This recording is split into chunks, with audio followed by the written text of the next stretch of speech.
துயரம் இல்லாமல் ஒரு காதலின் ஆழம் புரியாது. காதல் ஒரு ஆகாயம், அது என்றும் வீழ்வது இல்லையடி.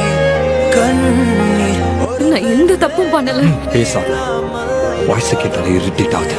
கடலுக்குள்ளே மீன் அழுதால் மீன் கண்ணீர் வெளியே தெரியாது. உனை மெல்ல நீ உன